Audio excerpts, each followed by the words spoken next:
Et bonjour, bienvenue pour l'actu ludique de votre boutique Jeux Barjo, le JBJ News, toujours moi-même Romain, votre service. Bon, on va embrayer direct parce que beaucoup de nouveautés, c'est le mois d'octobre, c'est assez intense parce que c'est bientôt Noël et surtout c'est le salon des scènes en Allemagne en ce moment même.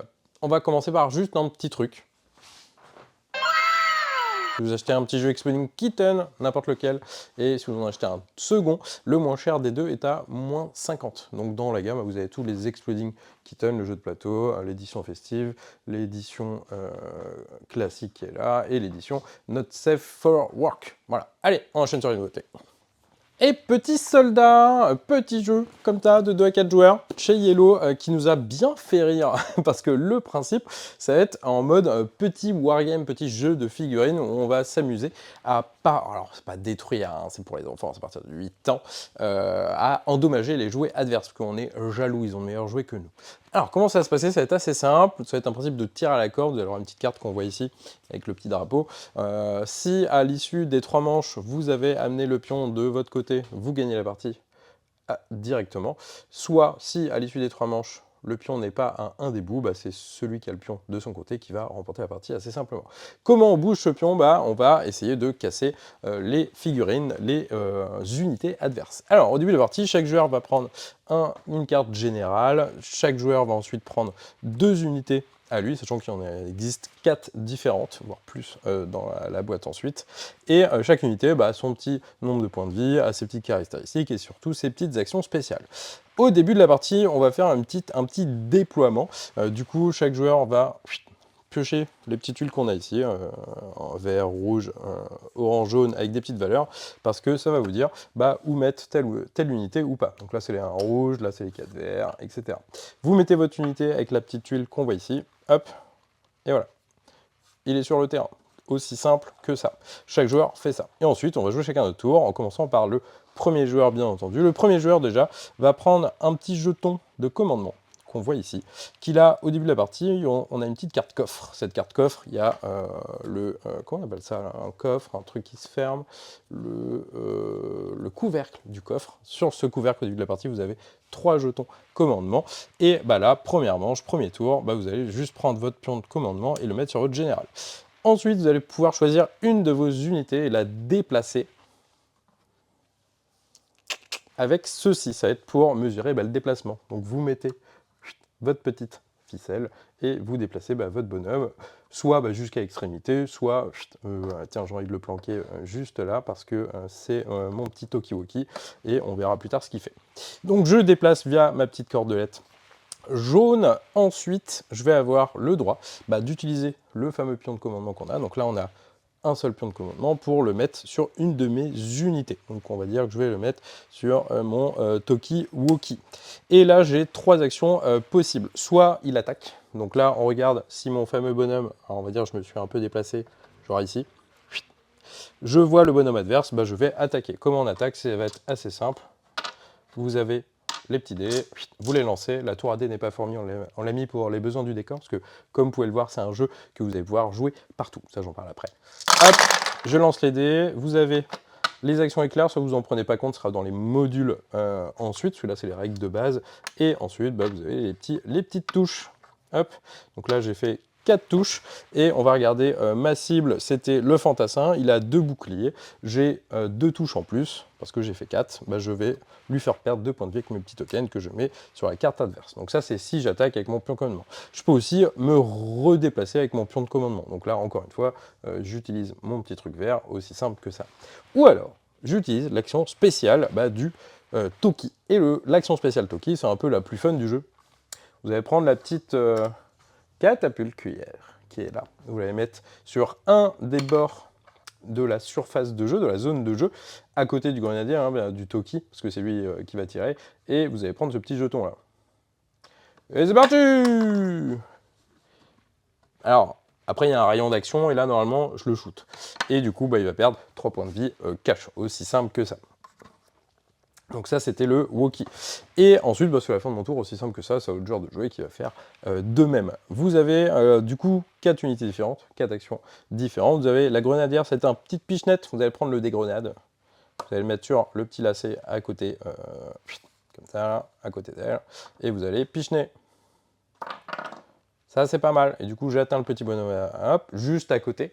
Et du coup, en fonction de la valeur qui est là, bah, bim, ça l'explose. Mais ça peut exploser la grenadière aussi. Sur le petit symbole là, bah, la grenade a sauté dans sa main. Pas de bol. Au revoir la grenadière. Aussi simple. Du coup, vous avez le sniper. Le sniper, il peut attaquer. Mais quand il attaque, ah bah je vais utiliser un dé en trop. Il va utiliser ce dé là en plus, c'est le dé sniper, comme on peut voir avec les petits symboles. Bah, soit ça peut lui mettre des chances en plus de shoot, soit c'est le petit malus pour lui-même, parce que bah, tirer sniper, ça peut être assez dur. Et du coup, il va perdre des points de vie, il va perdre des petits boucliers, etc. Et ensuite, l'action du fantassin, bah justement, le fantassin, il va pouvoir placer ses petits marqueurs ici sur des unités adverses, pour faire en sorte que les prochains tirs sur eux soient beaucoup plus efficaces, parce qu'elles ont perdu leur bouclier. Donc ça, c'est un tour. Je prends mon petit pion commandement, si on a de dispo là, donc en tout cas la première manche. Je déplace une troupe, j'utilise mon petit marqueur sur une de mes figurines pour soit la déplacer, soit attaquer, soit faire l'action spéciale, et c'est pour ce genre de jouer. La prochaine manche, s'il y a eu des unités qui ont été endommagés, sont retirés du plateau, ça fait gagner un point à l'adversaire, et du coup je vais pouvoir redéployer ma figurine. Donc là, toujours pareil, hop, je redéploie exactement comme ça. Et ensuite, je vais prendre un nouveau pion de commandement pour la deuxième manche, pour le rendre disponible. Je vais prendre tous les pions de commandement de mes unités pour le mettre aussi sur mes générales, sauf si j'ai activé 2 fois une unité, bah, je reprends qu'un seul pion de commandement. Donc attention, quand vous activez 2 fois la même unité dans une manche, il faut vraiment que ce soit pour un truc assez ouf, parce que si vous activez 2 fois votre unité sur une manche, bah, la prochaine manche, vous allez avoir un jeton de commandement en moins, ce qui est une action en moins, donc c'est pas non plus terrible. Hop, et ensuite, bah, bis repetita, on va pouvoir redéplacer une troupe, utiliser nos petits marqueurs pour utiliser les petits pouvoirs, attaquer, se la mettre, tout ça. Bien entendu, les obstacles empêche de tirer, je ne vois plus la figurine adverse. Vous avez la petite ficelle ici, ça va être pour les zones, pour les shoots à distance. Et à savoir, en fonction de la portée où vous êtes, vous allez pouvoir avoir une relance ou pas. Parce que là, j'ai lancé les dés comme ça, cash, mais vous avez le droit, un peu comme Williams, de mettre des dés de côté. Donc, ah tiens, j'ai mis des touches, je vais relancer. Mais si vous êtes à une portée suffisante, vous allez pouvoir relancer une 3e fois, comme Williams du coup. Au lieu d'avoir qu'une seule relance, vous en avez 2 si vous êtes proche. C'est aussi simple que ça. C'est assez cool. Moi, on aime beaucoup l'idée. J'ai hâte de jouer à ça parce que bah, ça rappelle l'enfance, quoi. Et du coup, à savoir, bah, vous pouvez jouer où vous voulez. Vous n'avez pas envie de débarrasser votre table, bah, vous jouez dessus avec votre boîte de choc à pic, vos assiettes, vos bols. Vous avez plein de figurines, de décors à la maison. Hop, c'est parti. Vous avez plein de boîtes de jeux. Bam, bam, vous les mettez, vous faites un décor. Vous n'avez pas rangé la chambre de votre enfant, ça tombe bien. On va pouvoir faire une petite partie de petits soldats dans les jouets qui traînent. C'est assez cool. Et à l'extérieur aussi, c'est vrai, comme ça vous jouez à Toy Story.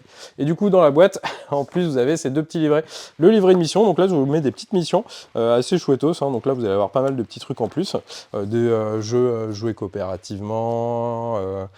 Il y avait quoi, j'ai lu quoi d'autre, bref, il y a plein de trucs. Et le petit livret de module qui peut vous permettre de jouer jusqu'à 6. En mode chacun pour soi, et on a tous une petite figurine Battle Royale, quoi.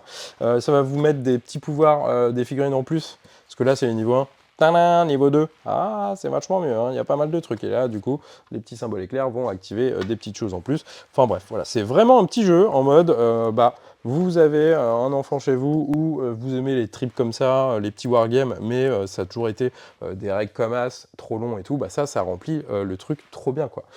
Vous jouez en, alors ils mettent 30 minutes, pour moi ça peut être vachement moins, 30 minutes, je trouve ça long, ouais. Bref. Voilà, 20-30 minutes, on va écouter la boîte quand même, ils sont malins. Et du coup, c'est une parfaite initiation aux petits jeux comme ça de figurines, de baston, de wargame.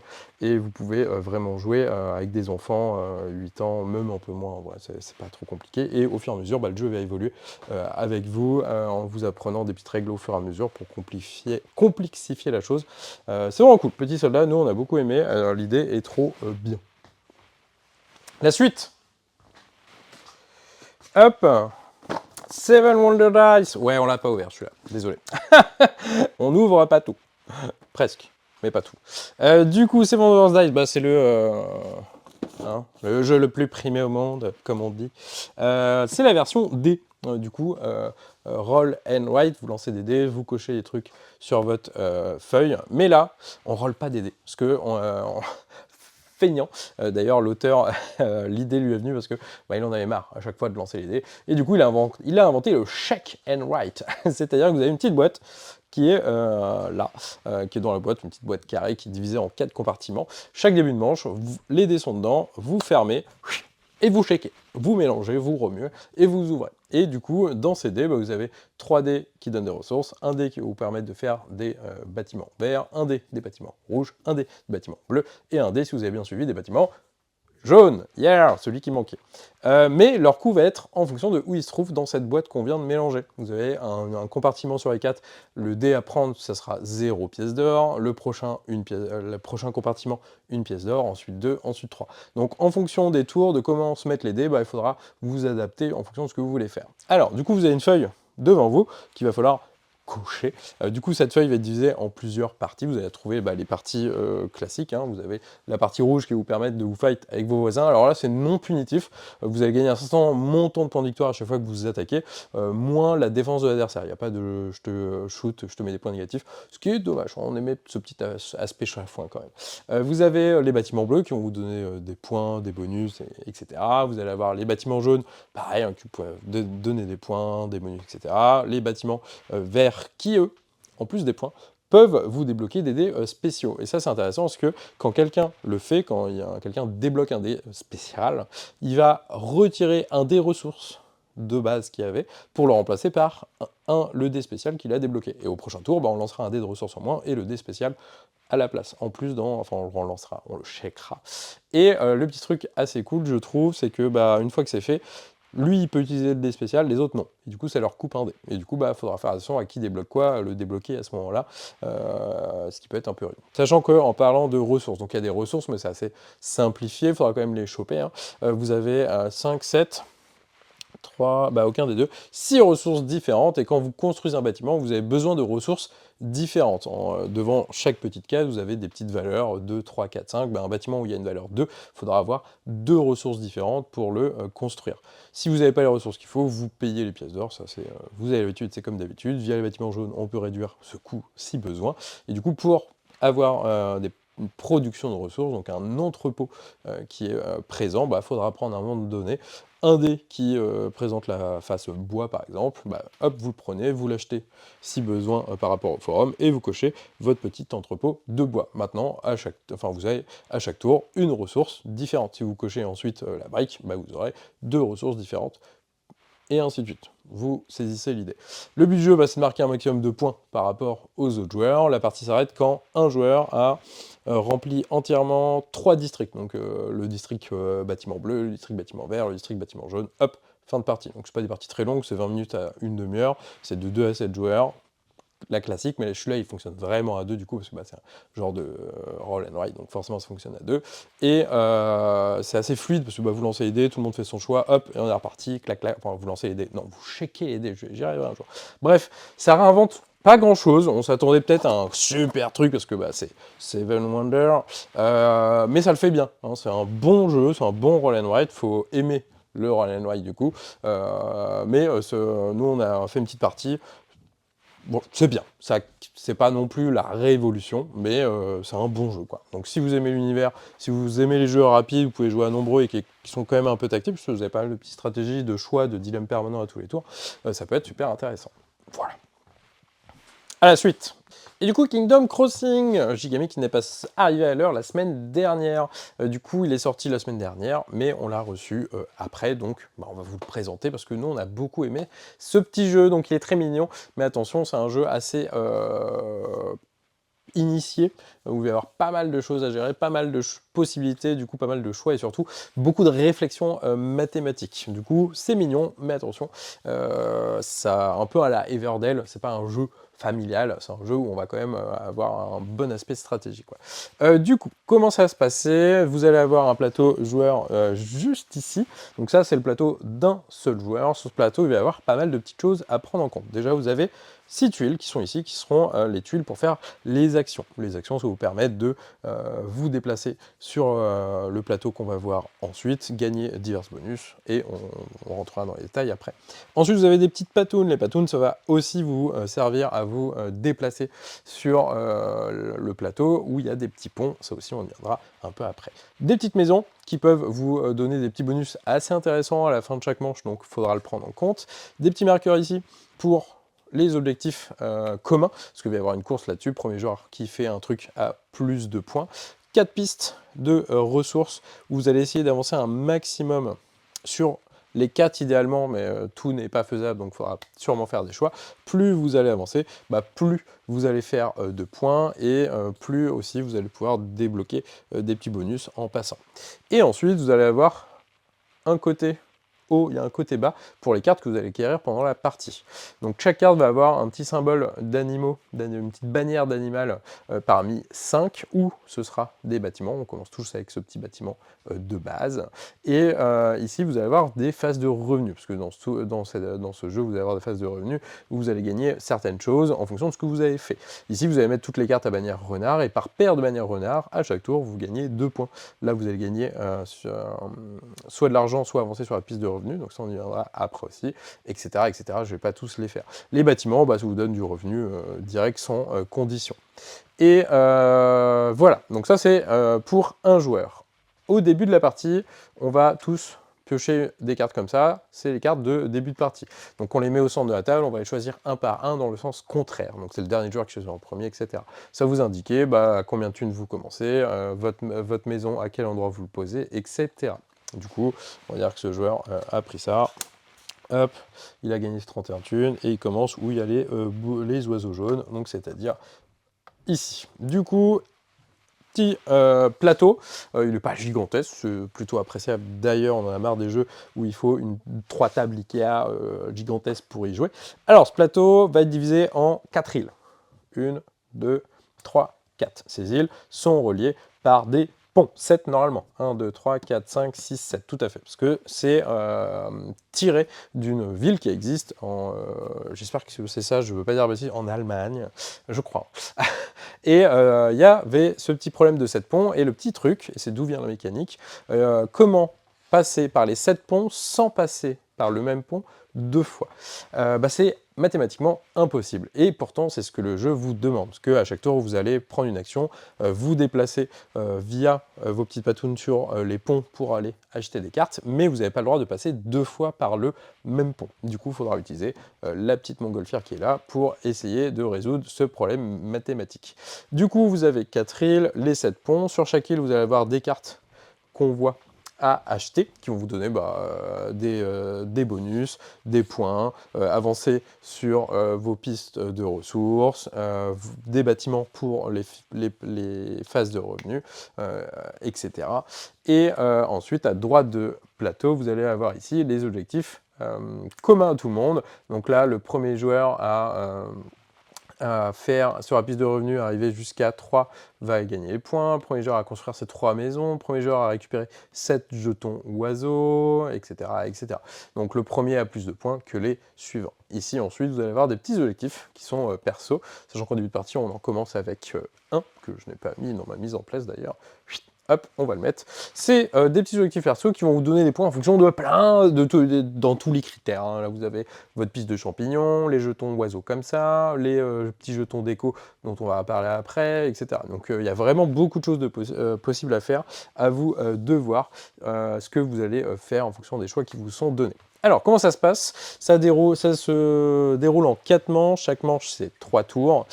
Et la manche elle-même est divisée en 3 phases. Vous allez voir, la première phase, c'est la phase de revenus. Donc c'est la fameuse phase où vous allez gagner les choses sur votre plateau de jeu. Donc les colonnes de cartes, si vous avez des paires de même bannière d'animaux, ou les bâtiments que vous avez déjà construits qui vont vous rapporter des ressources. Ensuite, on va passer à la phase d'action. Du coup, la phase d'action, on va jouer chacun notre tour 3 actions. Donc vous avez 4 manches, 3 actions, 4 x 3, vous n'aurez que 12 actions dans le jeu pour faire un maximum de puntos. Alors du coup, à votre phase d'action, vous avez une action sur 3 à faire. On va commencer par la première, la plus simple. Hop, je choisis une de mes tuiles actions et je la place à droite de mon plateau. Et du coup, je me repose et je vais gagner 3 pièces. donc c'est indiqué sur la tuile en question. Donc en fonction des pièces, en fonction des tuiles que vous passez de gauche à droite, pour vous reposer, vous gagnerez un certain montant de pièces d'or. Ça dépend des pièces en elles-mêmes. Deuxième action possible, bah, c'est toujours d'utiliser une de ces tuiles. On va dire que j'utilise celle-ci. Hop, je prends 3 patounes, parce que j'ai marqué 3, et je vais me déplacer sur le plateau. Et du coup, je suis là, bah, on va dire que je vais faire ça, ça, et ça. Hop. Et du coup, je vais pouvoir aller acheter une carte maintenant où je suis arrivé.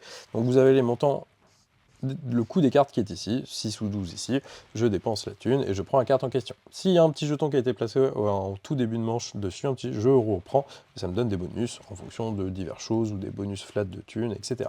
Hop, je prends la carte, c'est une carte renard, bah, je la glisse sous mon petit plateau joueur, et je vais essayer bah, de au moins cumuler une paire de chaque. Donc ça, c'était un tour assez simple.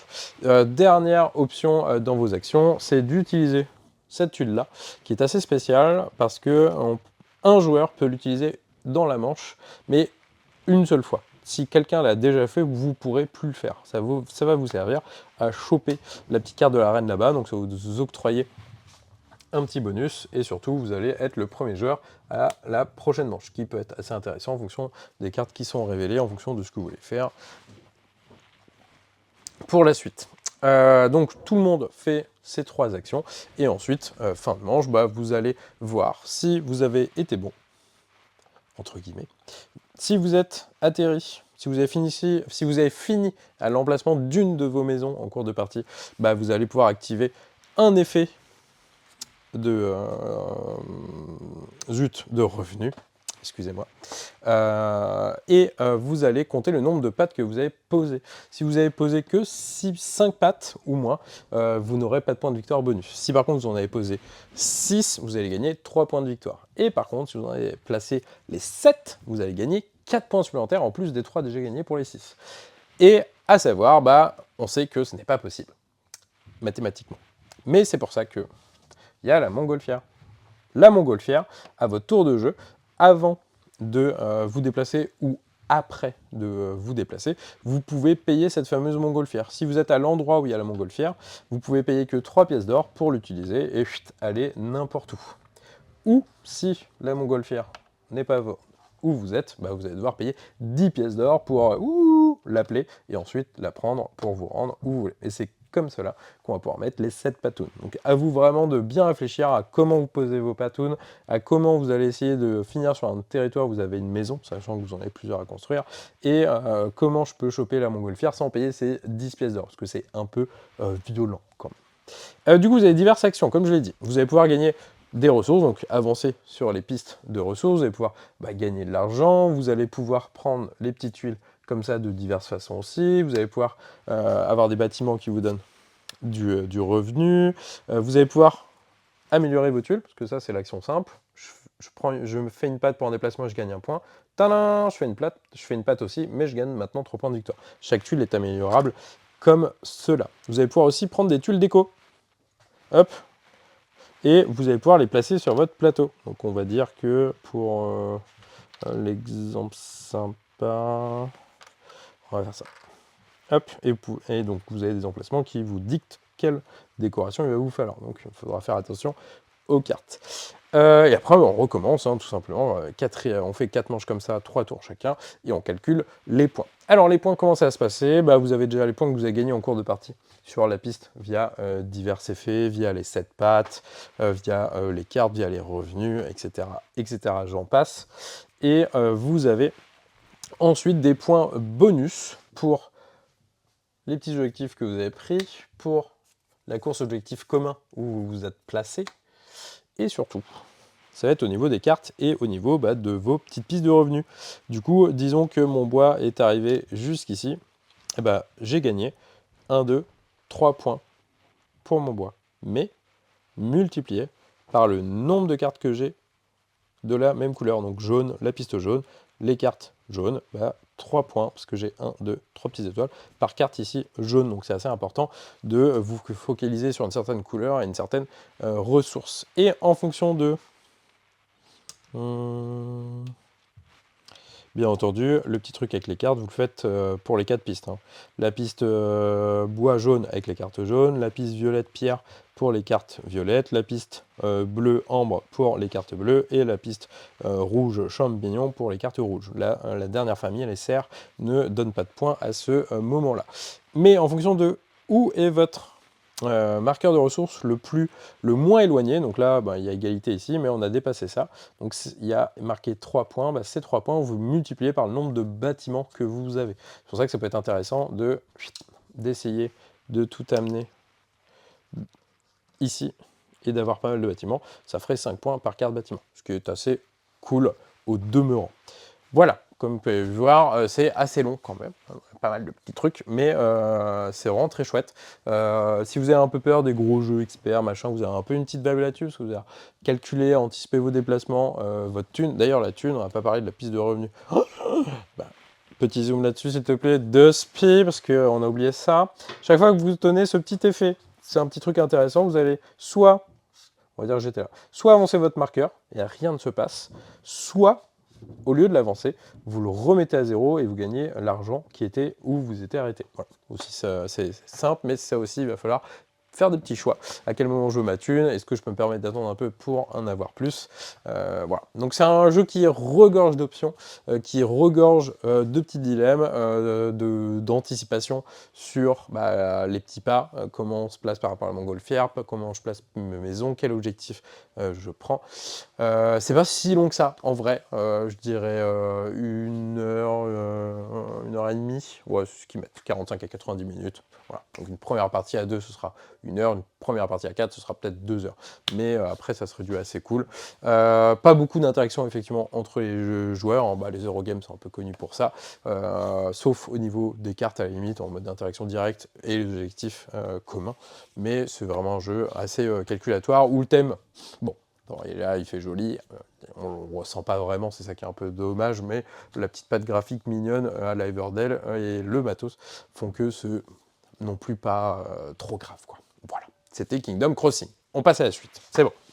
Et le Gwent, donc je suis là aussi arrivé en retard avec Kingdom Crossing, mais on l'a reçu. Gwent, le jeu de cartes légendaire de Witcher 3. Pour ceux qui connaissent ou pas, comme moi, parce que je ne connaissais pas. Le Gwent, c'est essentiellement un jeu 2 joueurs. Ici, il sera de 1 à 5 joueurs, parce que vous avez 5 ou 6 modules différents pour jouer en 1 contre 1, pour jouer en solo, pour jouer en 2 contre 2, pour jouer chacun pour soi, et il me manque peut-être un module, mais voilà, ça c'est les différents modules. Mais en vrai, au vu de ma lecture des règles, 2 joueurs, c'est ou 2 contre 2 à la limite, c'est vraiment le mieux. Alors, le Gwent, de quoi ça parle? Du coup, c'est un jeu de cartes avec des cartes qui symbolisent des unités ou des armes de siège en soi. Vous allez avoir 5 factions dedans. Donc, vous avez des cartes héros et unités pour chaque faction. Et ensuite, des cartes unités ou armes de siège. Hein. En unité, c'est aussi des armes de siège qui peuvent aller dans chaque faction. Parce que, oui, c'est un jeu. Vous allez pouvoir construire votre deck à vous, avec certaines contraintes, hein, nombre de cartes héros, il en faudra tant, les nombres d'unités, il en faudra tant, etc. Pour affronter un adversaire qui a fait pareil. Mais pendant la partie, il n'y a pas de deck building, on n'achète pas de nouvelles cartes pour renforcer son deck en cours de partie, on le construit au début. Alors, vous choisissez une des 5 factions, il y a des decks de départ, donc prenez les decks de départ pour une première partie, ce sera quand même le plus simple, et ensuite, vous mélangez votre deck, vous piochez vos 10 cartes, et c'est parti, et on va faire un best of 3, c'est-à-dire le premier joueur qui gagne 2 manches. Donc on fera 3 manches grand max, ou 2 manches minimum. Vous avez pioché 10 cartes en début de partie sur un deck de 30 à 40 cartes, ces 10 cartes-là, c'est que ce que vous aurez sur les 3 manches. Et oui, donc il va falloir pas jeter vos cartes, les jouer comme un débilos, parce que vous n'en avez pas 15 000, vous n'en avez que 10. Comment ça va se passer? On va avoir un genre de plateau de jeu entre nous. Je dis un genre parce que dedans vous avez une version en mode papier. J'avoue que c'est un peu dégueulasse, ça. Mais c'est comme ça, quoi. Après, vous n'êtes pas obligé d'utiliser en soi si vous savez ce que vous avez. Du coup, chaque joueur a 3 lignes devant lui, donc ils se font face à face. On a une ligne pour les unités au CAC, une ligne pour les unités à distance, et une dernière ligne pour les unités de siège. Donc ça, c'est juste parce qu'on va placer les cartes là, ça délimite des zones, parce qu'il y a des effets qui peuvent impacter certaines zones, ou les zones adjacentes, etc. Chaque unité ensuite a une force et un pouvoir. On va jouer chacun notre tour. À mon tour de jeu, j'ai une action sur 3. Soit je joue une carte unité de ma main, à ce moment-là, je la mets dans sa ligne qui correspond, on indiqué avec un petit symbole, et je fais le pouvoir de la carte. Donc ça va être soit je te dégage une carte, soit j'augmente la force de mes unités de cette ligne-là, ou des unités en bas qui ont tel type, etc. Il y a vraiment plein de petites combinaisons, combos comme ça, qu'il va falloir essayer de faire pour l'emporter.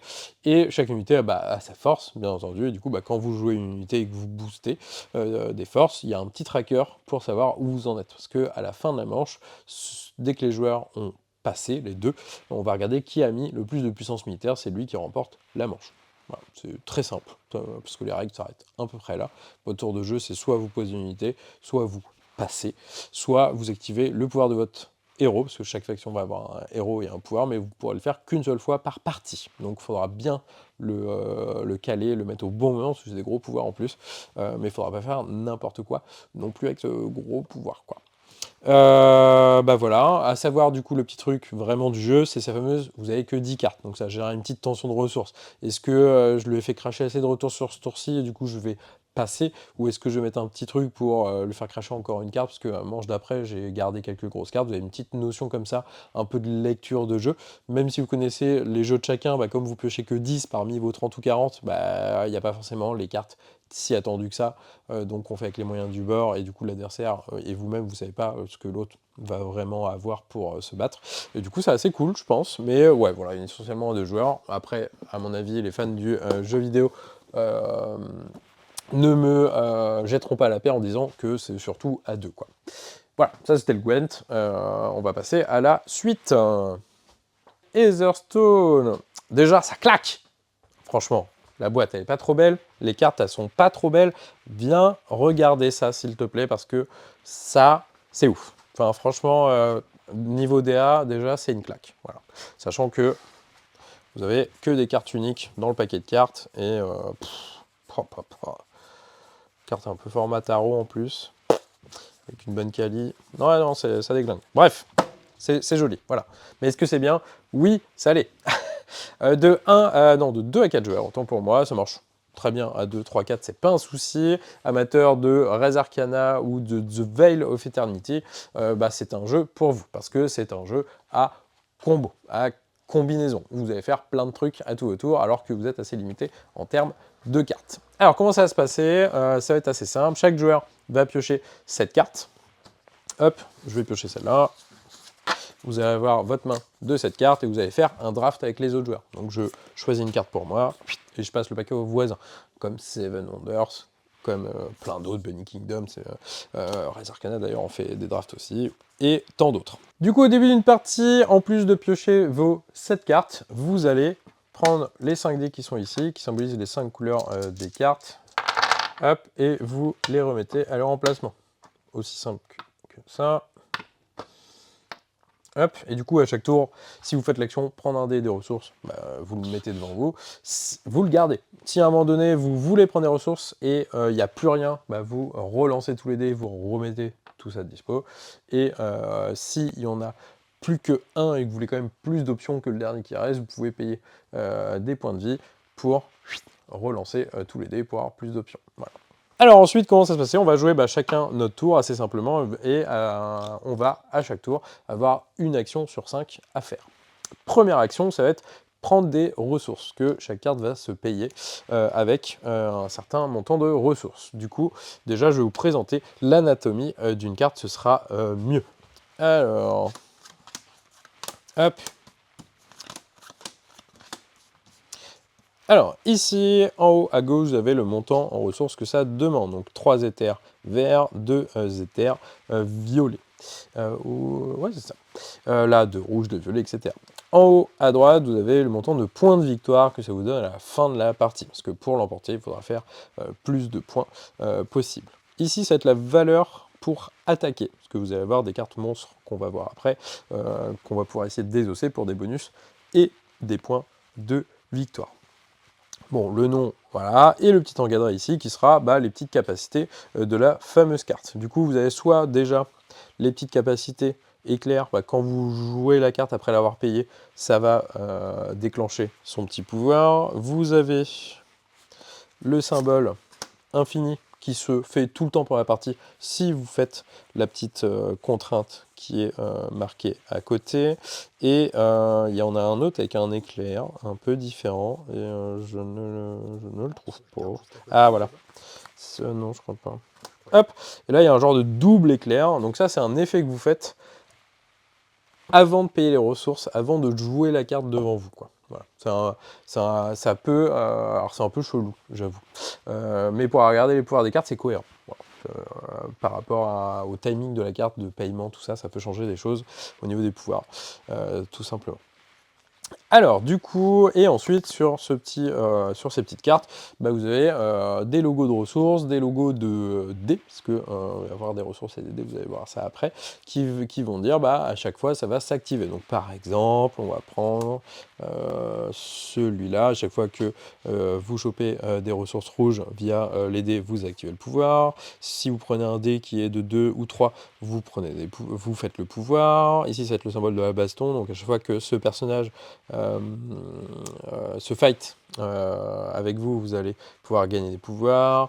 Si je prends un 6 dans les dés, je peux faire son pouvoir. Enfin bref, vous avez compris l'idée. Ça se déclenche à certains moments. Du coup, à mon tour de jeu, on va aller voir nos petits dés là-bas, parce que vous allez voir les 5 dés qui sont ici, qui vont correspondre aux 5 couleurs, parce que dans les cartes, vous avez 5 couleurs, vous avez des noirs, des vertes, des rouges, des blanches et des violettes. À noter que le violet n'a pas de petit pourtour, parce qu'il n'y a pas de ressources violettes. Quand vous prenez le dé violet, vous prenez 2 ressources, n'importe lesquelles. Mais si vous prenez un dé rouge, vous prenez 2 ressources rouges. Si je prends le dé blanc, vous prenez 2 ressources blanc. Enfin, c'est plus bleu que blanc, du coup, mais bleu. Voilà. Alors, à mon tour de jeu, soit je choisis un dé et je prends ses ressources. Soit à mon tour de jeu, vous jouez cette carte-là qui coûte une ressource rouge, une ressource violette. La ressource violette, ça veut dire n'importe quelle autre ressource. Donc je peux très bien payer mes 2 rouges pour jouer ma carte. Troisième action possible, c'est aller au combat. Est-ce qu'on peut y aller? Non. Alors, on va quand même parler du combat. Vous avez toujours 3 cartes monstres à noter. Bon, là, je les ai tous mis, mais normalement, il y en a moins. En fonction du nombre de joueurs, il y a un certain nombre. Il y a des monstres de niveau 1, il y a des monstres de niveau 2, il y a des monstres de niveau 3. Ces monstres, ça, c'est le nombre de points de victoire que ça vous donne en fin de partie. Ça, c'est le nombre de dégâts que vous devez mettre en atteindre one-shot pour combattre la carte, pour la tuer. C'est pas en mode on met des jetons dégâts au fur et à mesure, c'est il faut 6 de fight avec vos cartes pour pouvoir aller et prendre la carte. Le nom de la carte, le petit bonus que vous gagnez quand vous prenez la carte, et ça, c'est le nombre de dégâts que votre héros prend. Et oui, parce que en plus de ces 7 cartes, vous avez reçu 2 héros parmi tout ça. Et une fois que le draft est fini, vous allez en choisir un des 2. Ces héros ont plein de pouvoirs divers et variés, comme vous pouvez le voir. Il y en a qui se fight un peu plus, il y en a qui font des actions spéciales quand vous faites des trucs, etc. Et ces héros peuvent venir au fight, ils ajoutent un certain montant de sauce pour attaquer en fonction du héros. Ils ont aussi un starting life de départ. Hop, 10. Ouais, le matos, c'est assez chiadé, hein, j'avais prévenu. Hein. C'est trop bien, ça c'est mon jeu. Du coup, pour faire un petit exemple, voilà, on va faire ça. Tac. Je veux prendre ça. Hop. J'engage cette carte-là, parce qu'elle va participer au fight. Le héros, on ne l'engage pas, il pourra participer à plusieurs fights. J'ai fait mon 6 de fight, je prends cette carte-là. Mon héros perd 2 points de vie, donc je perds 2 points de vie sur ma petite roulette. Je gagne le petit bonus, donc c'est 2 ressources de cette couleur-là, et cette carte-là, je la mets de côté, face cachée dans ma réserve, parce que à la fin de la partie, ça me rapportera 3 points. Donc, première action, prendre un dé et ses ressources. Deuxième action, jouer une carte. Troisième action, combattre un monstre. Si vous le combattez, il y en a un nouveau qui arrive, bien entendu. quatrième action, ça va être de désengager. Bon, ça, c'est parce que je joue à Magic. Vous allez prendre toutes vos cartes inclinées, les remettre droites. Comme ça, elles pourront recombattre ensuite. Après, ça vous coûte un tour, donc à utiliser quand même avec parcimonie au début de la partie. Et dernière action possible, c'est plus si ça s'est mal passé. Si vous tombez à 0 point de vie, à force de tuer avec des monstres ou à force que quelqu'un a des cartes qui vous embêtent un peu, parce qu'il y aura un peu d'interaction à ce niveau-là, vous allez devoir, à votre tour de jeu, prendre ce petit jeton-là. Vous êtes un peu déchu. Vous allez pouvoir reprendre vos 10 points de vie. C'est pas gratos, parce que ça, vous le gardez jusqu'à la fin de la partie et c'est moins 7 points de victoire. Donc c'est un peu violent quand même. Donc il faudra quand même faire ça avec parcimonie. Ben voilà, vous savez tout sur Heatherstone. C'est pas compliqué, hein, les règles tiennent vraiment en 2 pages. Mais 60-70 cartes uniques, plein de pouvoirs différents à tester. À noter, si vous avez les drafts à 2, c'est pas la joie. Ça, clairement, je suis d'accord là-dessus. Faut pas hésiter à utiliser la variante Bunny Kingdom. C'est Richard Garfield qui l'a inventé. Et moi, c'est ce que j'utilise dans tous mes jeux de draft à 2 joueurs. C'est assez cool. Du coup, là, c'est 7 cartes en main chacun. Donc, chaque joueur prend ses 7 cartes. Mais vous prenez 7 autres chacun que vous mettez de côté. Et à chaque tour de draft, vous prenez une carte de votre pile que vous avez de côté pour la rajouter à votre main. Vous défaussez une carte de votre main en mode elle sera plus là dans la partie et vous reprenez une carte pour vous cette fois-ci pour votre deck et vous passez ensuite à l'autre joueur. Et du coup, il y a beaucoup plus d'options parce que bah, ça fait 7 entre guillemets virtuel plus 7 de la main adverse plus entre guillemets 7 de la réserve adverse. Donc vous pouvez déjà avoir pas mal plus de cartes pour essayer de faire des petites stratégies qui sont cool. Et ensuite, bah, ça rajoute effectivement de l'inconnu et c'est un peu le bienvenu souvent quand même. Voilà, ça c'est une variante qui marche excellemment à 2 pour les jeux où ils proposent que du draft comme ça brut. Sinon vous faites comme à Res Arcana, comme moi j'aime faire, vous piochez cette carte random et Osef, vous essayez de faire des trucs. En vrai, moi j'aime beaucoup ça, je trouve ça assez sympa. Les fins de partie quand même, j'en ai pas parlé. C'est beau de savoir jouer comment se termine une partie. Soit il n'y a plus de monstres à tabasser, parce que bah, tous les joueurs les ont pris, donc il n'y en a plus, on ne peut plus en mettre un dans la rivière de monstres, bah, c'est fin de partie. Soit un joueur a joué ses 7 cartes de la main, donc c'est des parties qui peuvent aller vite aussi, en mode rush. Le mec, il a vu qu'il était devant au niveau des points, il peut se dire, allez vas-y, je vais balancer toutes mes cartes et let's go quoi. Et la dernière option, j'arrive pas à la voir. Non, soit tu moins 7, c'est en pile quoi. Pile de monstres, 7 cartes. Ah oui, les jetons point de victoire. Parce que pendant la partie, vous avez gagné les jetons point de victoire. Forcément, c'est le but du jeu. Parce qu'en plus des cartes, des monstres, vous avez, via des effets, des jetons de points de victoire à gagner. En fonction du nombre de joueurs, au début de la partie, vous avez set-up une certaine réserve de jetons de points de victoire. Si cette réserve est vide, bah, c'est la fin de la partie. Aussi simple que ça. À noter, celui qui met fin à la partie d'une des 3 manières différentes gagne ce petit jeton qui est plus de points de victoire. Voilà, Heatherstone, trop bien. Si vous aimez les jeux de cartes à combo et tout, faut pas hésiter, c'est chouette. Allez, sûr. Et juste au-dessus d'Heatherstone, nous avons le nouveau forêt mixte. Et oui, vous avez connu l'ancien forêt mixte tout court, avec des jolis renards. Maintenant, ce sera, bon, alors joli mouton, j'irai pas jusque-là, parce que c'est un mouton, quoi. Forêt mixte d'Artmore, qu'est-ce que c'est? Alors attention, ce n'est pas une extension, c'est un jeu indépendant. Donc c'est vraiment une nouvelle boîte, avec que des nouvelles cartes, des petits trucs en plus. Vous allez avoir des cartes qui se mettent en mode paysage, les landes, que vous allez pouvoir mettre 2 cartes au-dessus et 2 cartes en bas. Comme ça, vous pouvez mettre plus de cartes qui sont coupées vers le haut et le bas au lieu de vers gauche et droite. Donc il y aura un peu plus de choix aussi. Après, ça garde exactement la même mécanique, hein. Vous jouez des cartes en défaussant des cartes de votre main. Chaque carte vous rapporte des points de victoire, des petites actions bonus en plus en fonction de tel symbole, etc. etc.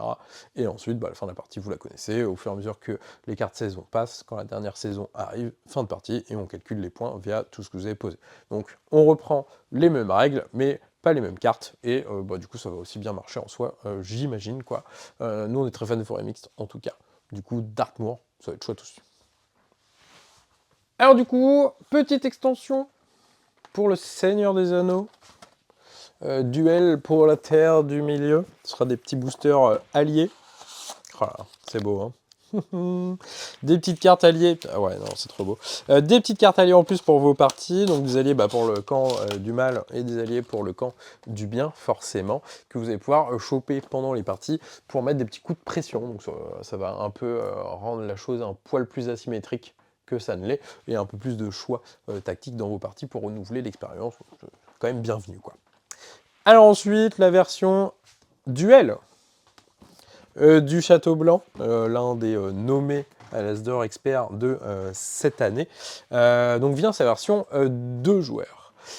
Certains diront que le classique marche très bien déjà à 2, c'est vrai, je suis complètement d'accord, mais même si le feeling est à peu près, entre guillemets, on va dire le même, vous avez 12 actions, point barre, et il y a beaucoup de choses à faire pour faire des points, donc il va falloir bien tout calculer et bien gérer la chose.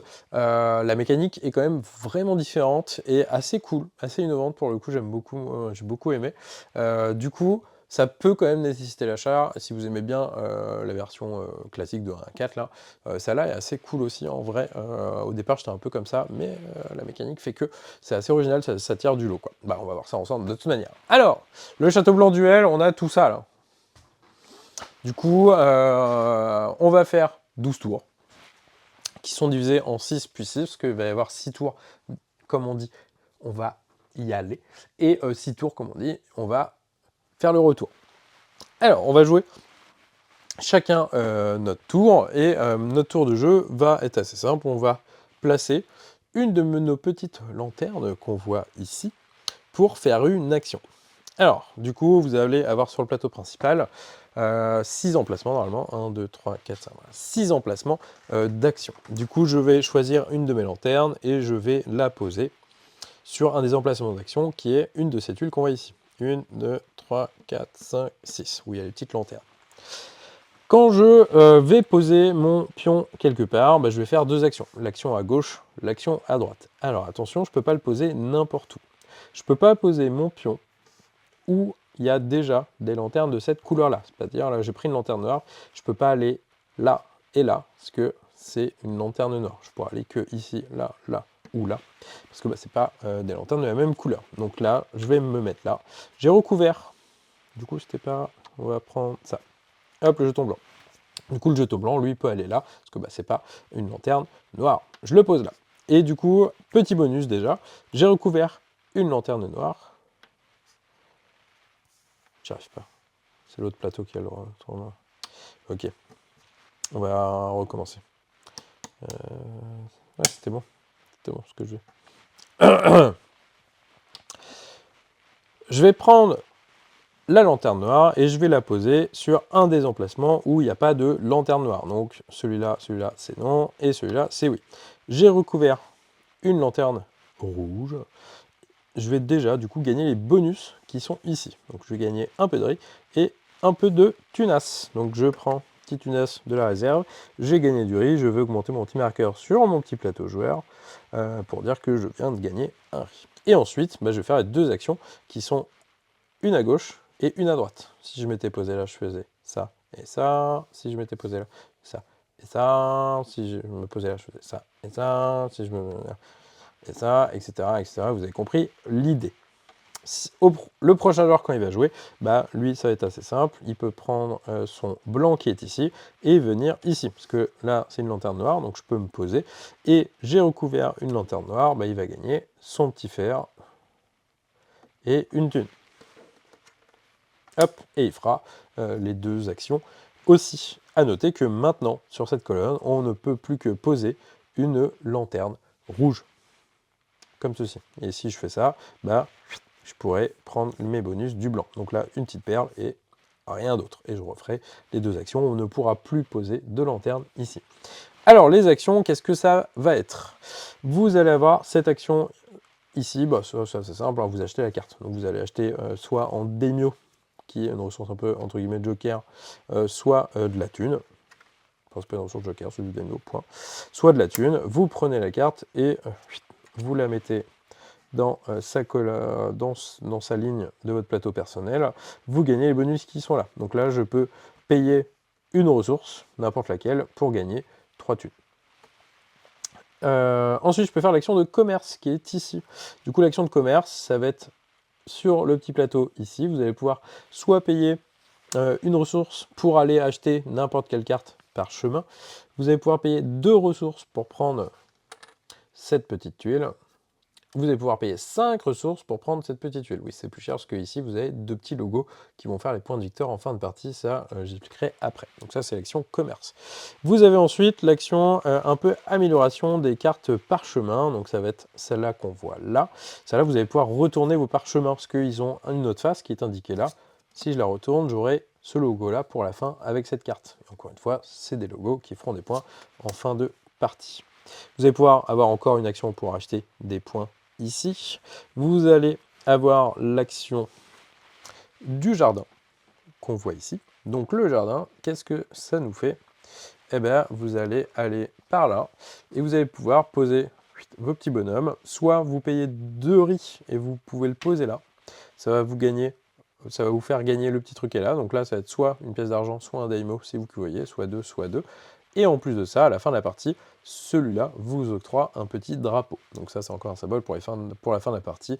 Vous avez les drapeaux, les petits katanas, les petits origamis qui sont soit clairs, soit bleus, comme on vient de le voir, ils fonctionneront par paire, soit les petits kabutos, les petits casques qu'on voit ici.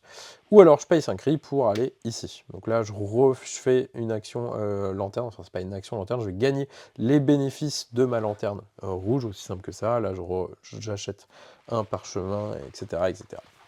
Donc ça, c'est l'action jardin. Hop, moi je peux le laisser là. Vous avez ensuite de nouveau l'action d'acheter une carte parchemin qui est encore ici. Vous avez l'action, hop, de l'ascension sociale. Alors l'ascension sociale, qu'est-ce que c'est? Bah, ça va être via ces petits bonhommes. Soit vous payez 2 perles pour avancer d'une case, soit vous payez 5 perles pour avancer de 2 cases d'un coup. On va dire je vais aller par là. Hop, donc j'ai payé mes 5, 1 et 2. Je gagne pas le bonus que j'ai dépassé, mais je gagne le bonus où j'arrive. Donc là, je gagne 2 riz. Plus vous avancez, plus ça vous fera de points à la fin de la partie via les petits drapeaux. Donc ça, j'y viendrai après, on va le poser ici, disons. Soit vous faites l'action camp d'entraînement. Donc le camp d'entraînement, ça va être ici. Donc de même, vous payez soit 2 fers pour poser là, soit 5 fers pour poser ici. Vous pourrez remarquer qu'il y a quand même vachement moins de place. Hein. Vous arrivez là, vous prenez un des 2 bonus, et à la fin de la partie, ceci vous fera des points de vie. Ce sera un multiplicateur de points.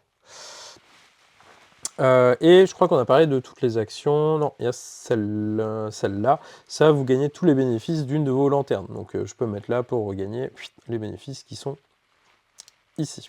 Ah non, pardon, je vais prendre une carte lanterne. Autant pour moi, je suis un idiot. Hop, prenez une carte lanterne. Vous gagnez le bénéfice et vous posez celle-là. Donc ça, bah, plus vous allez faire ceci, bah, plus vous allez au moment de poser vos lanternes gagner des bénéfices. Donc un peu une petite construction de moteur. Donc on va faire ça 6 fois pour commencer, donc 6 fois chacun. Donc on va poser pour l'exemple, hop.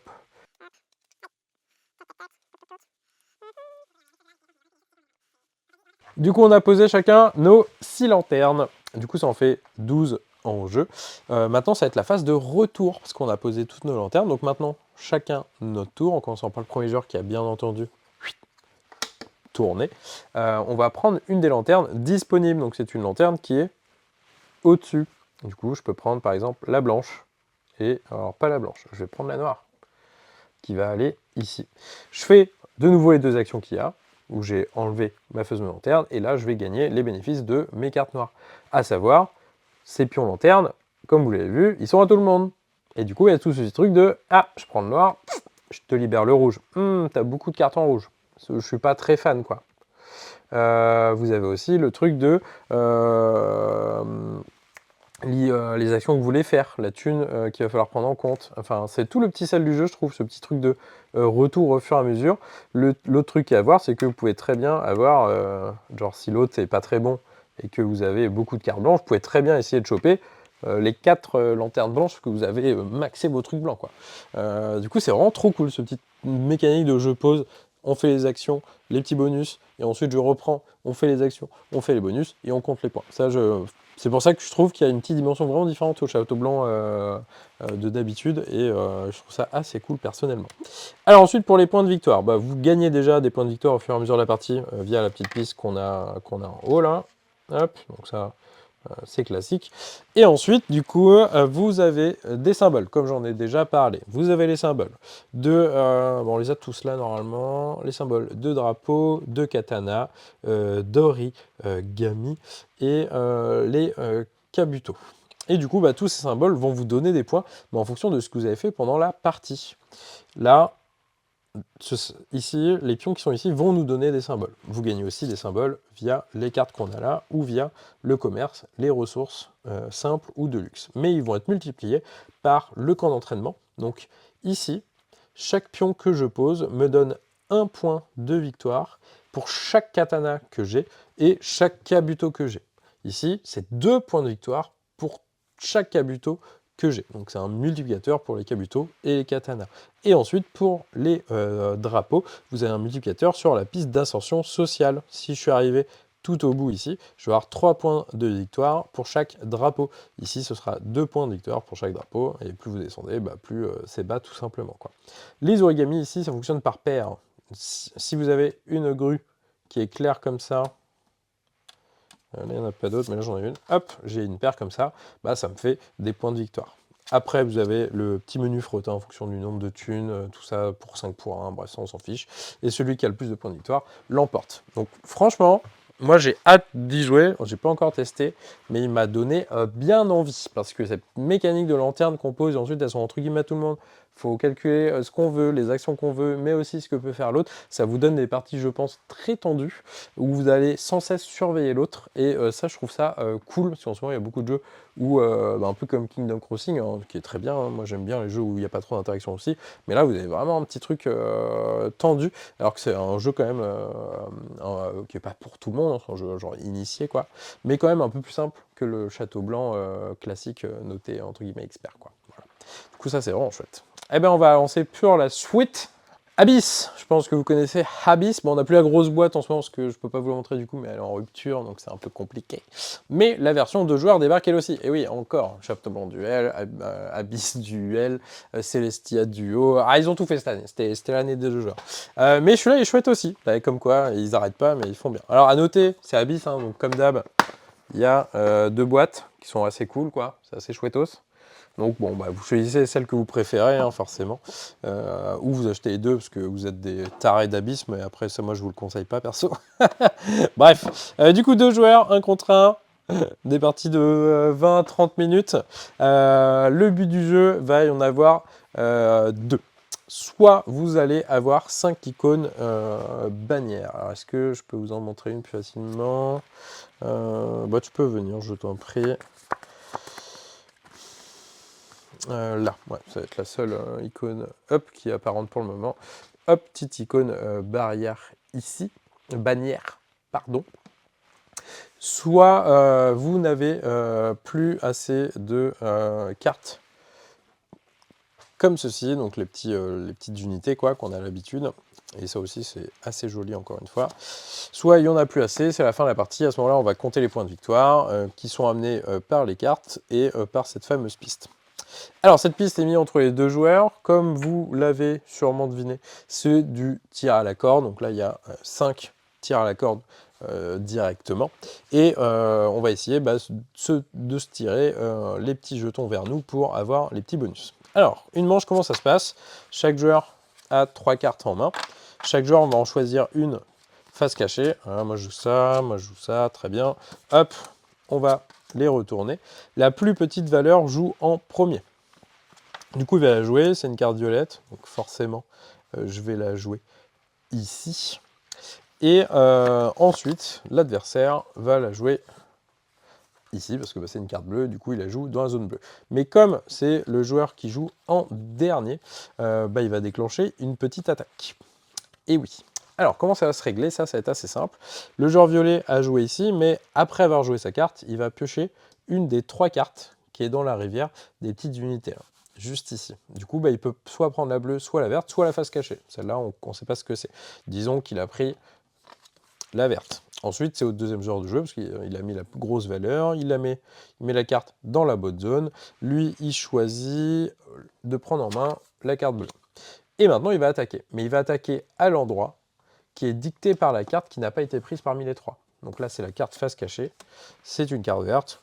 Ça tombe dans l'eau. Mais disons, hop, la carte retournée, c'était une carte violette. Bah, l'attaque est en violet. Et bah, je vais retourner toutes les unités face cachée. Genre, il y en avait deux. Les deux se retournaient face cachée. Elles ne comptent plus pour grand-chose. Aussi simple que ça. Ensuite, on va voir si les joueurs peuvent choper un héros. Parce que vous allez avoir une seconde ligne de cartes ici qui sont les héros. Donc ça, Abyss, on connaît.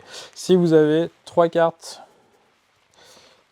dans une région, vous pouvez recruter un héros. Donc un héros. J'ai 3 cartes violettes. Je regarde la ligne. Il n'y a pas de champion violet. Donc je vais piocher 2 cartes et je vais choisir un de ces héros que je vais prendre. L'autre ira en dessous. Et je vais devoir prendre 2 cartes qui ont servi à l'acquisition pour les mettre en dessous.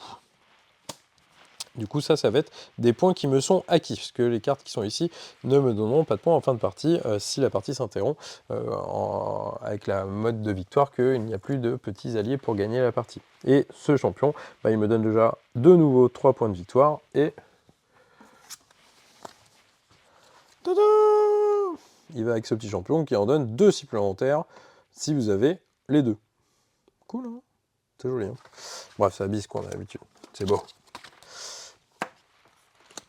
Une fois que les deux joueurs ont pris le héros ou pas, à savoir, il y a des héros qui vous donnent juste des points comme celui-là, mais il y a des héros qui ont des petits pouvoirs. Vous allez pouvoir un peu enquiquiner l'autre joueur en volant des cartes, en retournant des cartes face cachée. Vous allez pouvoir vous retourner des cartes face cachée, face visible pour les remettre au niveau. Enfin, au niveau révélé, du coup, elles sont là pour la conquête des territoires. Une fois qu'on a fait l'acquisition des héros, du coup, je disais, on va, avant de commencer la prochaine manche, regarder qui est majoritaire, à quel endroit. Donc là, il y a égalité, ils ont une unité chacun, très bien. Lui, bah, il est tout seul, donc on met le jeton là. Et lui, il est tout seul, donc on met le jeton là. Chaque jeton majoritaire comme ça vous octroie certains bonus. Bon. Du coup, ici, vous allez pouvoir regarder la carte qui est face cachée parmi les 3 cartes posées pour repiocher des cartes. Ici, les cartes violettes, vous pouvez les poser où vous voulez. Ici, bah, ça vous octroie une bannière, à savoir, bah, comme je l'ai dit, 5 bannières, c'est gagné instantanément. Cette carte-là, à chaque fois que vous jouez une carte rouge, vous pouvez retourner une carte face cachée adverse. Et le jaune, ça va vous donner comment on appelle ça, quand il y a égalité. Par exemple, ici, il y avait égalité, mais j'étais ici, bah, je gagne quand même. Du coup, ça reste quand même assez intéressant, le jaune, clairement. À savoir, chaque jeton majorité à la fin de la partie, si vous faites la fin de la partie avec les points, vous donne aussi des points de victoire. Voilà, c'est Abyss, Légion, enfin Abyss Universe, comme ils ont appelé ça. Bah, c'est cool, hein, on retrouve l'univers d'Abyss qu'on aime bien, hein, les personnages super beaux, les différentes factions, les héros, ce petit truc un peu tendu de petites cartes pouvoir avec des petits effets. Du coup, nous on a pas mal aimé, on a testé 2-3 fois, et, ça tient ses promesses, c'est chouette. Donc faut pas hésiter, si vous aimez l'univers, ou si vous êtes deux, vous cherchez un jeu qui est pas trop long, pas trop non plus, rude en termes de règles, mais avec pas mal de doses de réflexion, c'est dispo. Alors ensuite, deuxième extension, en forme de petit booster. Hop. Daichi, notre petit coup de cœur de joueur de l'année dernière, reçoit sa première extension, Légende de voyageurs, c'est ça? Légende des voyageurs. Du coup, c'est dispo depuis aujourd'hui, quoi. Parce qu'il y a plein de gens qui l'ont mis dispo depuis la semaine dernière. Ils ont tort, les distributeurs, enfin, on s'en fout. Bref, c'est dispo, l'extension de Daichi. Faut que j'arrête, il est tard de dire des bêtises. Dernière chose, j'ai rien oublié. Si, autre petite nouveauté, rayon coopératif. The Peak Team Ranger. De 1 à 5 joueurs. On s'en compte le jeu, parce que c'est un jeu coopératif, donc forcément. N'y jouez pas à 2, c'est nul. Voilà, c'est dit. Donc c'est soit un joueur, parce que le solo est bien, soit de 3 à 4 ou 5, parce que la mécanique qui fait le cœur du jeu, bah, vous l'utilisez pas à 2 joueurs. Donc aucun intérêt, quoi. Alors, Pictim Ranger, c'est assez chouette parce que c'est à partir de... alors, ils mettent 10 ans. En vrai, je pense que vous pouvez jouer un peu moins si vous avez un gosse de 8-9 qui joue déjà un peu à des jeux. Ça peut très bien se passer. Donc, jeu coopératif, vous allez être des rangers dans un parc naturel. Votre but, ça va être de faire les missions, d'aller à tel endroit ou à tel endroit, d'observer des animaux, etc., etc. Donc, vous allez avoir un plateau de jeu qui représente ce fameux grand parc, parce que vous avez plusieurs zones, les glaciers, les montagnes, les rocheuses, la forêt, le lac, etc. Et chaque joueur va avoir son petit pion ranger qui va être ici. Enfin, on va commencer au refuge, un des refuges de base. Votre but, c'est de faire toutes les missions du jeu. En une partie. Et oui. Du coup, vous allez avoir 5 ou 6 manches. Ça dépend du nombre de joueurs. Et chaque manche va être il va y avoir un nombre d'objectifs qui est disponible. Donc, il me semble que c'est décroissant. Manche 1, il y a 8 objectifs en cours, enfin à prendre. Deuxième manche, il y en a 8, il y en a 7 je crois. Après, ça fait 5, 3 et 2, si je ne suis pas mauvais. Et il va falloir faire tous ces objectifs.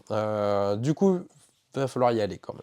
Hein, c'est pas un jeu facile. Il va falloir bien réfléchir, bien coopérer, mais il y a certains moments où on ne pourra pas vraiment coopérer. Comment ça va se passer? Donc chaque joueur a son petit pion, et surtout ça va être via les petites cartes qu'on voit ici. Ces cartes, elles ont deux offices. Soit vont vous permettre de vous déplacer sur ce fameux plateau. Parce que ce plateau, vous allez avoir pas mal de petits points avec des lettres d'alphabet, qui sont reliées mais de différentes façons. Chaque tracé, chaque type de tracé a sa façon de fonctionner. Vous avez les sentiers et je n'ai plus l'autre nom, mais ça, vous vous déplacerez d'autant de cases indiquées par la carte via les petits icônes qu'il y a dessus. Vous avez la rivière que vous pouvez emprunter. Quand vous l'empruntez, vous ne faites que descendre, parce que c'est une rivière, donc vous descendez forcément, mais vous pouvez vous arrêter soit au tout début de la rivière, soit aller juste en bas, parce que vous voulez aller en bas. Vous pouvez prendre la voiture, donc ça à ce moment-là, sur les tracés de voiture, vous pouvez aller où vous voulez, même un peu bifurqué, parce que la voiture, donc vous vous déplacez un peu plus vite. Et vous avez l'hélicoptère, donc lui, il va vous permettre d'aller dans un des refuges de la map, donc vraiment vous posez à une des bases. C'est utile, vous allez comprendre pourquoi. Azo en deuxième office ensuite, ça va être d'observer les animaux. Donc sur les cartes, vous avez vous avez l'icône de comment ça nous fait nous déplacer et l'icône d'un des animaux en question. Parce qu'il va y avoir deux types de missions. Aller au point A, aller au point B ou aller au point C, assez simple, ou aller être dans telle zone pour observer tel animal. À ce moment-là, il faudra être dans la zone et avoir la carte, par exemple aigle, pour observer l'aigle. Comment on a ces cartes? Chaque manche, chaque joueur va piocher un certain nombre de cartes. Donc si on est 3 de mémoire par exemple, c'est 4 cartes par joueur. Mais ce n'est pas les cartes que vous allez jouer vous. Vous allez en donner 2 au joueur de gauche et 2 à l'autre joueur de droite. Et les autres joueurs vont faire pareil, ils vont vous donner 2 cartes chacun. Du coup, vous allez vous retrouver ensuite avec une main de 4 cartes, mais que vous n'avez pas choisi. C'est vos coéquipiers. Et sans parler, sans se mettre d'accord, sans communiquer. Du coup, il y a vraiment un petit truc de « Ah je vois que tu as cette mission à faire », parce qu'on peut en avoir jusqu'à 2 maximum chacun, et on commence avec une de base. Du coup, je sais que tu vas vouloir aller là, il te faut tel truc de trajet, trop bien, tiens, je vais te filer cette carte-là, et puis celle-là aussi qui va te permettre peut-être de remonter, etc. etc. Il va falloir vraiment bien observer où en sont les autres, de ce dont ils ont besoin pour donner les bonnes cartes. Si vous faites des missions, il va falloir en repiocher. Et du coup, les refuges, ça va être assez important. Quand vous êtes dans un refuge, vous pouvez piocher un certain nombre de missions, donc maximum une par joueur, mais il faut qu'ils aient des emplacements dispo. Sinon, ça ne sert vous ne pouvez pas piocher une carte pour un joueur qui a 2 missions en cours. C'est comme ça qu'on va les piocher, et ensuite, il va falloir les faire. Donc, comme vous pouvez le voir, il va falloir pas lambiner. Avec vos cartes, il va falloir faire beaucoup de choses, d'être assez effectif, parce qu'à la fin de la manche, si sur les X missions, il en reste un certain nombre trop, vous perdez la partie. Si on reste suffisamment assez peu maintenant pour ne pas perdre, ces missions sont déportées sur le tas de missions de la prochaine manche, qui devient dispo, et du coup le nouveau tas. Et du coup, les problèmes vont quand même s'agglutiner comme ça. Donc vous avez une petite pression de temps à ce niveau-là qui est assez cool, assez bienvenue. Vous avez aussi plein de modules, parce que ça, je vous ai expliqué les règles du truc basique niveau 1. Vous avez des modules qui vont vous rajouter des pouvoirs sur les animaux, des pouvoirs sur sur les joueurs, la météo qu'il va falloir prendre en compte, et plein d'autres trucs qui vont venir compliquer au fur et à mesure le jeu, en mode module sur module, assez cool, un peu à la qu'on a parlé tout à l'heure, là, Little Soldier, petit soldat. C'est un peu dans ce truc-là, le jeu va évoluer avec vous au fur et à mesure de la partie. Et ça, c'est plutôt chouette, et le jeu en plus est plutôt joli, en vrai. Donc cool aussi. Ça, on a bien aimé aussi. Fan de Pokémon! Les puzzles, les maquettes, les Lego, les Caplas et Pokémon, forcément. Ça peut être assez cool. On n'a pas eu le temps de l'assembler parce qu'on a eu un peu de monde aujourd'hui et on les a reçus aujourd'hui. On va en assembler une pour voir ce que ça donne. On avait vu fête à Vichy, au Salon Pro de Vichy, et c'est trop cool. Ça donne vraiment presque ça, quoi. Parce que c'est pas forcément la image prête, mais la qualité est vraiment au rendez-vous, c'est assez cool, c'est vraiment la maquette à faire. Il n'y a pas de colle, il n'y a pas de tournevis, il n'y a pas de truc, c'est vraiment maquette qui s'emboîte au fur et à mesure, et franchement, c'est vraiment top, quoi. Il n'y en a pas beaucoup, c'est déjà en rupture, donc si ça vous botte, faut pas hésiter, c'est dispo, sachez-le. Et ce sera tout pour les nouveautés. Et maintenant, les sorties qu'on n'a pas pris. Et oui, parce qu'il y avait 30 sorties cette semaine. Forcément, il y en a qu'on n'a pas pris. On va pas tout dire, on va juste dire les essentiels, enfin ceux qu'on n'a pas pris. Bref, on se comprend. Xianta déjà, Xiantia, gros jeu expert chez Pixie Game. Lui, on l'a pas pris parce que pas l'air de se passer grand chose au niveau des règles. Ça ressemble à beaucoup de dinettes pour pas grand chose. Vous prenez des ressources, vous allez là pour échanger des ressources contre d'autres ressources, des ressources qui permettent de faire ça. Du coup, dinette, un genre de semi-coop parce que des gens attaquent en haut qui peuvent faire chier. Déjà vu, et voilà, Xantia, c'est non. Dragonnier ensuite, chez Super Meeple, du coup Dragonnier, on l'a vu à Vichy, et, comme ça, tiens, on a trouvé le système d'action horrible, très lent, la fluidité est morte.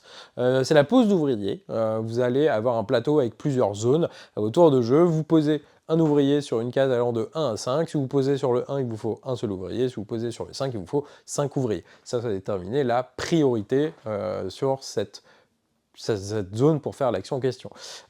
Du coup, déjà, long. Ok, je me pose là, je paye. À toi, pose là, paye.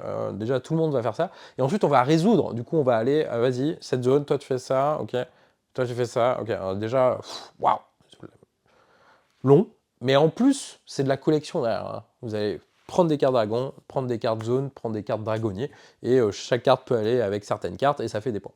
Voilà. Donc on a trouvé ça vraiment décevant, parce qu'on a entendu parler à SN, et que c'était joli, c'est un Mind Clash, mais là, pas ouf, quoi. La fabrique chez Yellow. Alors, le jeu est cool, en vrai. On a trouvé ça super intéressant. Un mode de Force the Story un peu au-dessus, parce qu'il va y avoir un aspect tuile, et on a genre 30 à retenir au fur et à mesure. En se racontant une histoire, mais c'est chouette en vrai, on se raconte vraiment des trucs assez chelous, parce que c'est que des tuiles avec des images abstraites, et c'est pas comme Force the Story où vous êtes un peu cadré, parce que vous avez des cartes avec des personnages qu'on tire, et du coup vous êtes un peu dirigé dans l'histoire qu'on fait. Là c'est vraiment une histoire avec des trucs abstraits de ouf, et du coup on part dans des directions complètement cheloues, et c'est assez cool, mais il y a Force the Story, et Force Story, c'est quand même vachement plus immédiat. Là, vous avez le plateau, les tuiles et tout, et du coup, c'est plus pour lui, on ne l'a pas pris pour une histoire de public. Jeu où on fait une histoire, gros jeu comme ça avec de la mémoire et de pose de tuiles. Je sais que chez nous, ça n'aurait pas vraiment pris, quoi. TTMC Salmom, et oui, c'est pas une extension, c'est une version en petite boîte comme ils font maintenant pour les un peu plus jeunes. Trop cool comme idée. Les thèmes sont délirants dedans, mais ils l'ont mis vraiment en format jeune. Les questions vont que de 1 à 5. Et du coup, on a trouvé ça vachement dommage de ne pas mettre de 1 à 10 et de sortir ça en mode c'est pour tout le monde, c'est juste le thème Salmôme. Parce que déjà, le TTMC de base, on peut y jouer avec des plus jeunes, ils prennent des questions de 1 à 3, et ils s'amuseront tout autant, sachant que nous, on va essayer des 8, des 9 et des 10, donc on va se toller souvent, et donc ils peuvent quand même gagner, quoi. Et du coup, on a trouvé ça assez bizarre, comme produit assez chelou, quoi. Voilà, enfin, c'est un avis comme un autre. Cascadia Junior, à 1 ou 2 ans près, vous jouez au vrai Cascadia. Si vraiment vous voulez un genre de Cascadia Junior, achetez le Cascadia de base et faites la version un peu simplifiée, parce que ça se fait très facilement, en mode un peu sauce à la maison, quoi. Et du coup, et en plus, on n'a pas trouvé ça ouf au niveau du truc, quoi. Il y a mieux comme jeu enfant, tout simplement. Et du coup, ça passe pas le cut, sachant qu'il y a le Cascadia 1 ou 2 ans après, vous pouvez jouer tranquille avec l'enfant, quoi. Voilà. Et le dernier, Guardlings, chez Schmidt. On a beaucoup aimé le jeu. Mais c'est une couverture Schmidt. C'est une couverture qui vous fait vomir. Et du coup, c'est une couverture qui ne fait pas vendre. Même si on vous dit que le jeu est bien et que c'est cool et le matos dedans est cool et joli, la boîte, c'est non, quoi. On peut pas passer ça. Mais sachez que Matago a signé, alors je sais pas, c'est chelou, parce que Matago a signé avec le même auteur, à peu près le même jeu, mais ce sera une autre thématique, en plus petite boîte à première vue, donc peut-être en termes d'édition moins gros, quoi. Et du coup, nous, on va attendre celui-là. Voilà, parce que c'est à peu près le même jeu, à vraiment pas grand-chose près, on n'a pas trop compris. Mais bon, du coup, Gardling, RIP. Bah, merci de nous avoir regardés, c'est long, mais on aime ça. C'est fatigant surtout. Ouais, il est tard et j'ai envie de rentrer chez moi dormir. Merci de nous avoir vus, regardés. N'hésitez pas à passer en boutique pour qu'on en parle encore plus avec grand plaisir. Et on vous souhaite un bon week-end ludique. Je vais y arriver. Salut!